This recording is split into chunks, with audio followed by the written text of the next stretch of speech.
Buenas, en la clase de hoy vamos a ver fuerzas variables en el tiempo.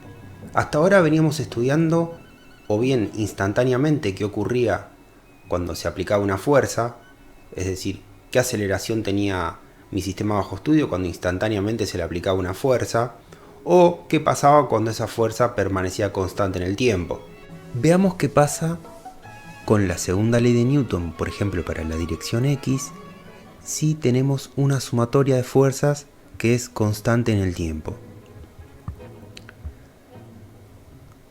Recordemos que la aceleración la pongamos por ahora una sola fuerza para que sea más sencillo. Recordemos que la aceleración era la derivada segunda de la posición respecto al tiempo. Por lo general yo voy a saber mis causas o voy a suponer las causas del movimiento y voy a querer encontrar cómo se mueve la partícula. El movimiento de la partícula va a estar definido por qué posición va a tomar en cada instante la partícula, es decir, la función, ¿sí? Acá en este caso la coordenada X en función del tiempo. Entonces, si la fuerza es constante, de aquí voy a poder deducir que la aceleración, esta derivada segunda, también va a ser constante.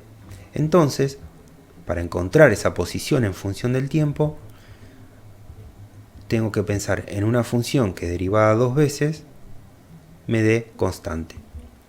Bueno, esa función, como vieron en matemática, va a ser una parábola, es decir, una función cuadrática. La función posición del tiempo va a ser, por ejemplo, una constante que dependerá de las condiciones particulares, más otra constante por el tiempo, más otra constante más por el tiempo al cuadrado. Esta constante dependerá de cada problema particular. Pero lo que sé es que va a estar definido por esta función, mi posición incógnita. Entonces ya eso me va a ayudar un montón a resolverlo. Pero ¿qué pasa si esta función, en vez de ser constante, es variable en el tiempo?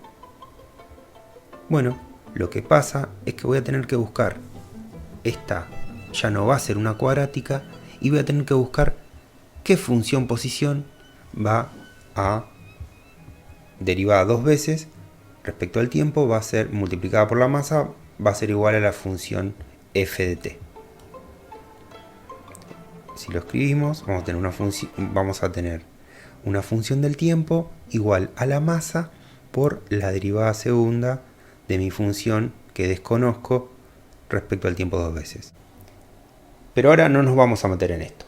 Vamos a estudiar la fuerza de gravitación universal, vamos a ver la fuerza de roce y vamos a ver una fuerza que genera un elemento nuevo que se llama resorte lineal.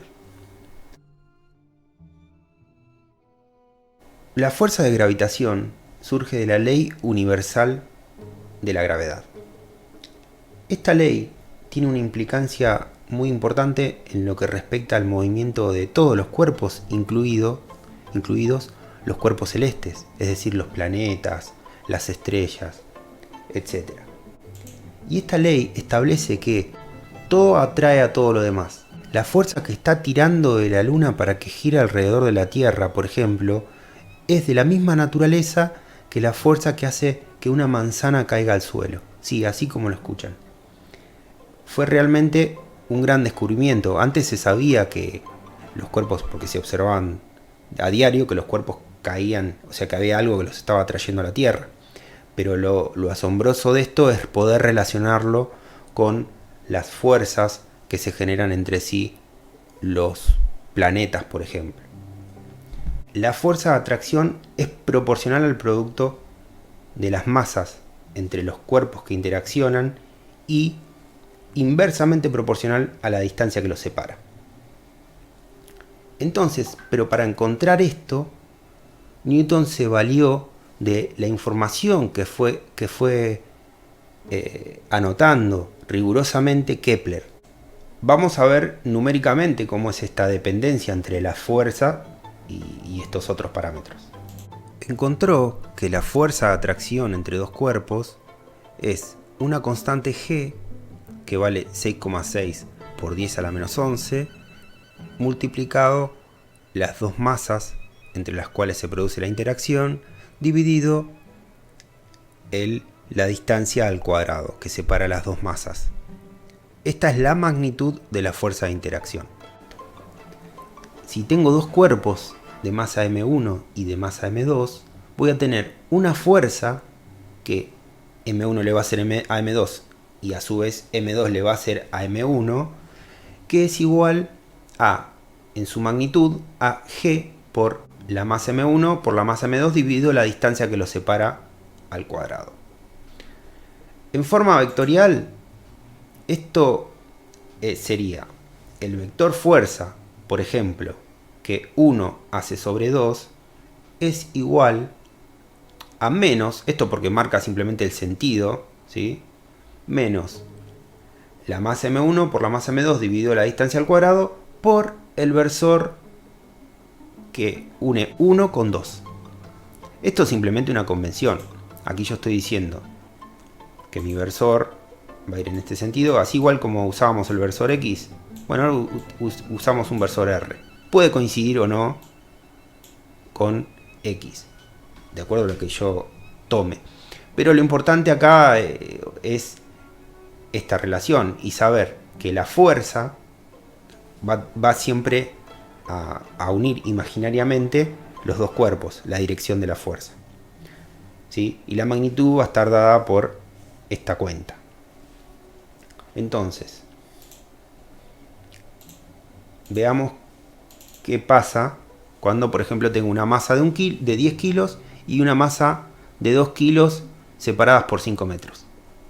Eso en la realidad lo podemos ver. Podemos conseguir esas dos masas y separarlas 5 metros. Veamos qué fuerza actúa entre ellas. Porque se tiene que aplicar para todos los cuerpos. Bueno, si hacemos un esquema y, por ejemplo,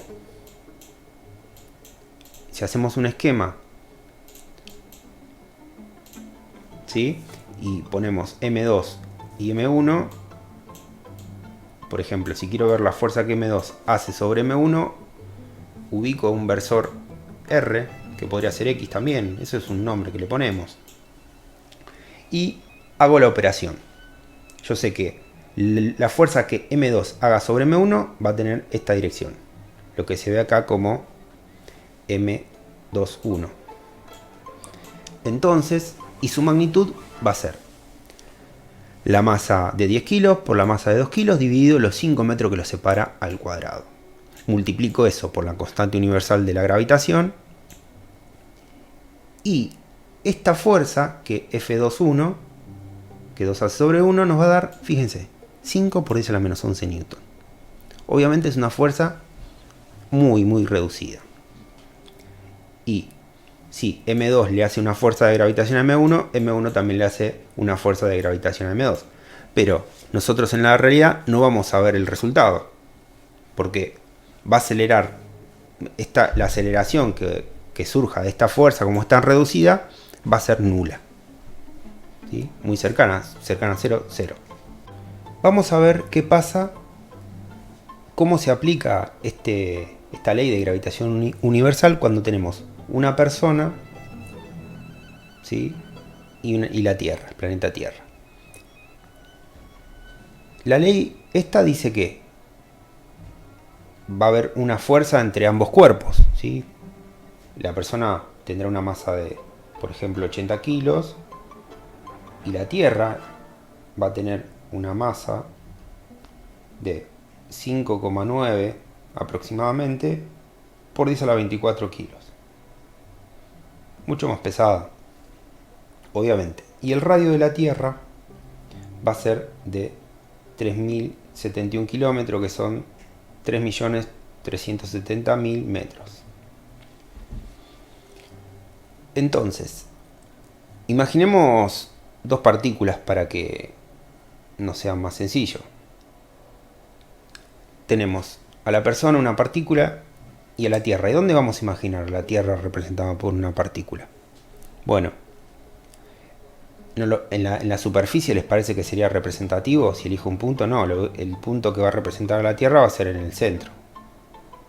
¿Sí? Si me quiero imaginar la Tierra como partícula. En ese sentido, la Tierra, la posición de la Tierra, si me imagino como un punto, va a estar bastante lejos de la persona, ¿sí?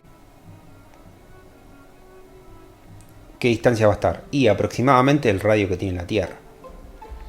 Entonces, sobre la persona va a actuar una fuerza que hace la Tierra, y sobre la Tierra va a actuar una fuerza que hace la persona. Esta llamémosle F y esta F'. Dijimos, son acción y reacción. Veamos cuánto vale la fuerza que se aplica sobre la persona. Según esta ley, tengo que agarrar a la masa de la persona, multiplicarla por la masa de la Tierra, dividirla por la distancia que lo separa, que si tomo dos partículas, aproximadamente va a ser el radio de la Tierra, elevar al cuadrado y multiplicar por G. Lo voy a poner de este lado, donde G es este número. Si pongo esto en kilogramos y metros, voy a poder obtener la fuerza que se está aplicando, ¿sí?, sobre la persona. La fuerza F. Si hacen esta cuenta, masa de la Tierra por esta constante G dividido radio de la Tierra al cuadrado, nos va a dar un número muy conocido. Esto nos va a dar igual a 9,8. Y las unidades son kilogramos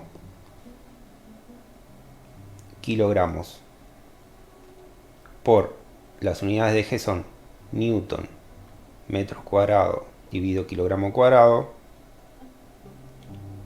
dividido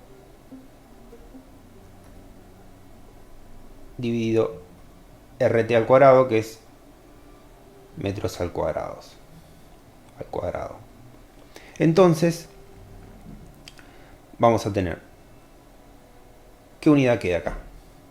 Acá nos va a quedar el newton.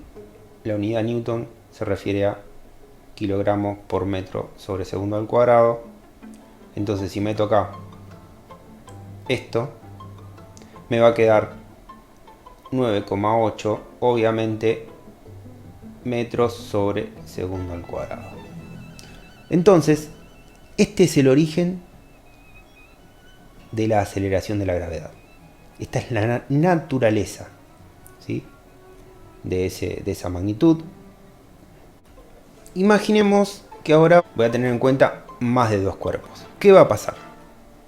Por ejemplo, en este caso, si tengo tres masas, estas son bolas de billar, pero imaginemos que tenemos tres masas. Bueno, en este caso voy a tener que sumar vectorialmente voy a tener que sumar las fuerzas que todas las masas le están haciendo a la que va a ser mi sistema bajo estudio. Acá, por ejemplo, en este dibujo, mi sistema bajo estudio, por ejemplo, es la bola blanca. Entonces, las fuerzas que se están actuando sobre la bola blanca es la que hace M2, que la quiere llevar para allá, y la fuerza que le hace M3, que la quiere llevar para allá. Entonces, como resultado, si pudiéramos ver, por supuesto, estas fuerzas, como pasaba con las dos masas de 2 kilos y 10 kilos, son imperceptibles porque dan un número muy bajo. Pero si lo pudiéramos ver, estas fuerzas van a generar una fuerza resultante que va a ser la suma vectorial de estas dos. Entonces este cuerpo va a tener esa aceleración. Si quiero analizar la masa M2, bueno, la masa M2 va a actuar una fuerza ejercida por la masa M1, una fuerza ejercida por la masa M3, y entonces la fuerza neta va a ser la suma vectorial, ¿sí?, que va a andar por acá. ¿Sí? Algo así. Veamos qué pasa con esta fuerza de atracción. Por supuesto, esto lo vamos a ver ahora cualitativamente. ¿Qué pasa con las posiciones de los cuerpos cuando hay una fuerza de esta naturaleza? Si tenemos una partícula que es más livianita y una más pesada, que están ubicadas de esta manera, y la partícula liviana viene con una determinada velocidad, aquí el vector velocidad sería tangencial a la trayectoria y estaría más o menos así.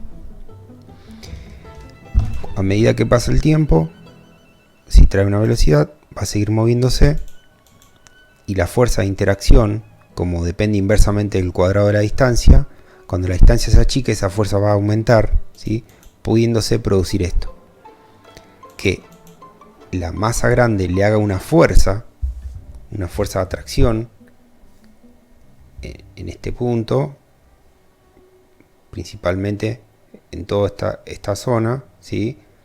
Generándole un cambio, generándole una aceleración que implica un cambio del vector velocidad. En esta parte el vector velocidad tenía esta dirección y en esta parte va a tener esta dirección.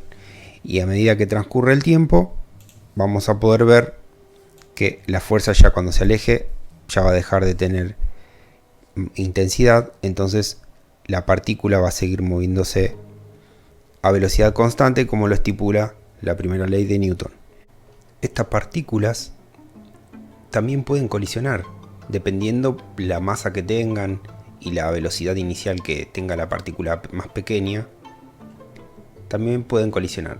Este es el principio que utilizan tanto Venus como como Saturno, para proteger a la Tierra de los asteroides. Lo que hacen es, por su fuerza de gravedad, de gravitación, atraen las partículas que van hacia la Tierra, ¿sí? Y bueno, colisionan con ellos. Otro caso que se puede dar es por ejemplo este.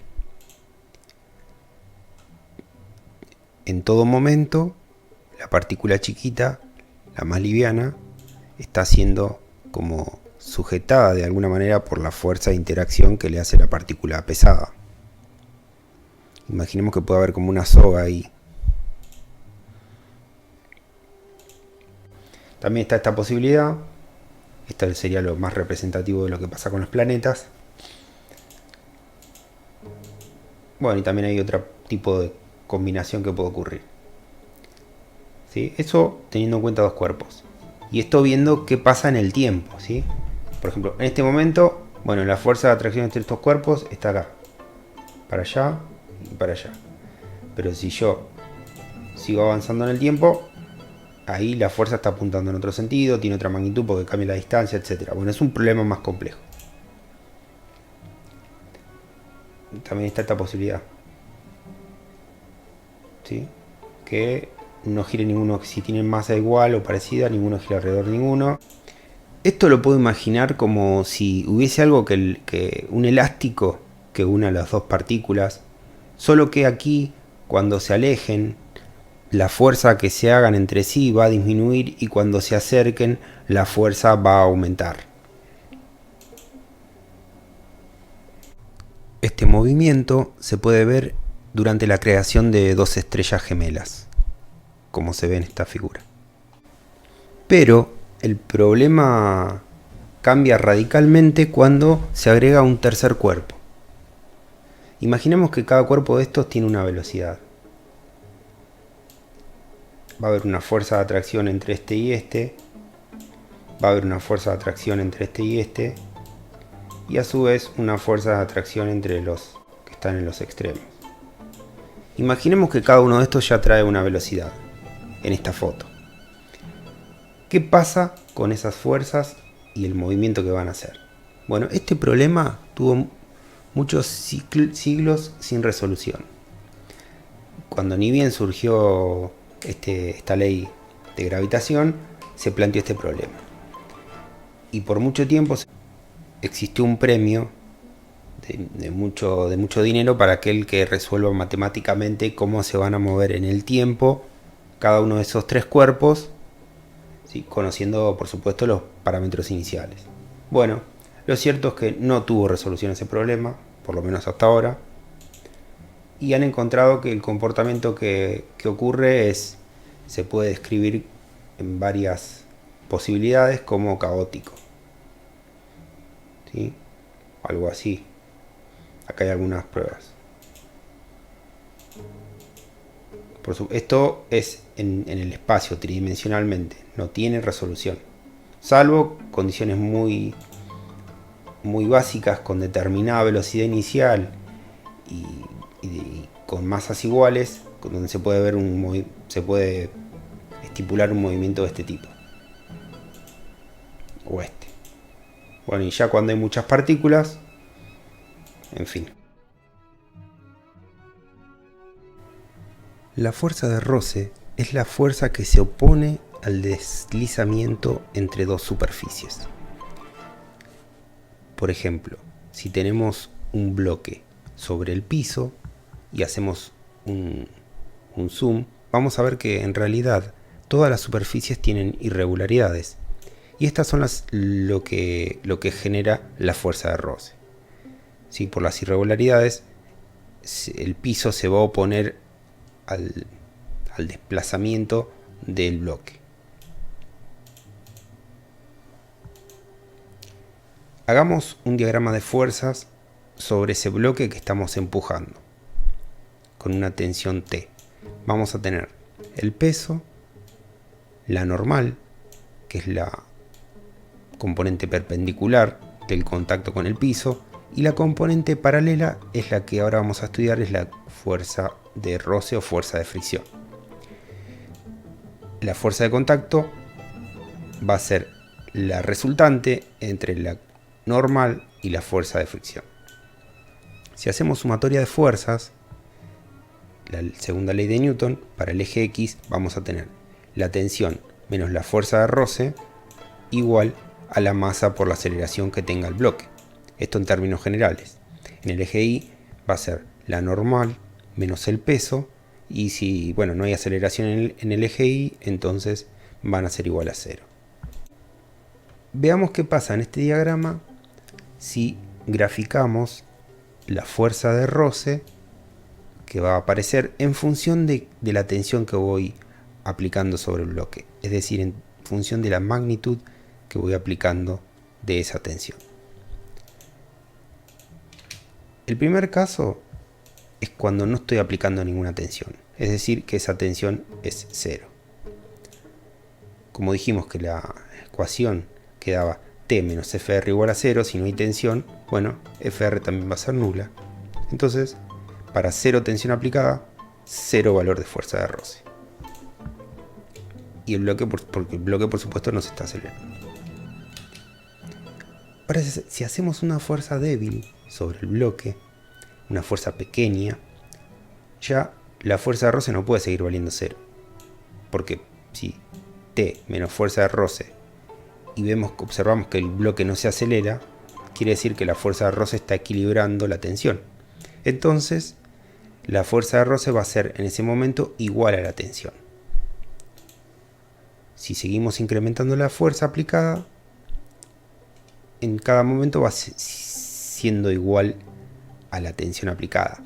¿Hasta cuándo? Y cuando llega un momento en que alcanza el máximo valor de fuerza posible para la fuerza de roce. Ese se llama fuerza de roce estática máxima. Y depende, como dijimos que tenía que ver con la rugosidad de las superficies, depende del tipo de superficie que están en contacto.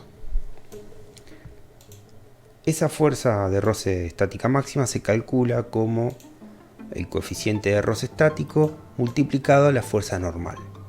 Es decir, un coeficiente que depende de qué tipo de material está en contacto, multiplicado esta fuerza normal.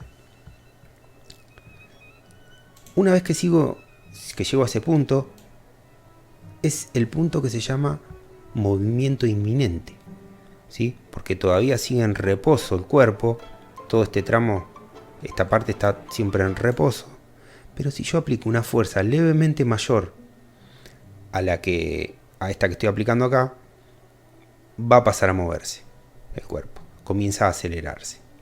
En ese caso, la fuerza de roce, una vez vencido este punto, digamos, la fuerza de roce toma un valor constante, ¿sí? Y menor a la fuerza de roce estática máxima. Esa fuerza nueva Se llama fuerza de roce dinámica o fuerza cinemática de roce, y también tiene la misma pinta porque se define como un coeficiente cinético multiplicado la fuerza normal. Esto lo podemos ver en la cotidianeidad cuando empujamos algo pesado. Una vez que logramos que se mueva, ya después tenemos que hacer menor fuerza para que se siga moviendo, digamos. Los coeficientes de roce están tabulados, por ejemplo, ambos, el estático y el cinético o dinámico. Por ejemplo, hule sobre concreto tienen un valor, acero sobre acero tienen otro valor, aluminio sobre acero y así. Siempre el coeficiente de roce cinético es menor que el coeficiente de roce estático. Es importante remarcar que los coeficientes de roce son independientes del tamaño del área de contacto. El área no interviene. Otra cosa importante es que la fuerza de roce cinética depende únicamente de la fuerza normal y del coeficiente cinético, es decir, que es independiente de la velocidad que tenga el cuerpo en ese momento, ¿sí? O de la fuerza que esté aplicada, siempre y cuando esté en esa situación de movimiento.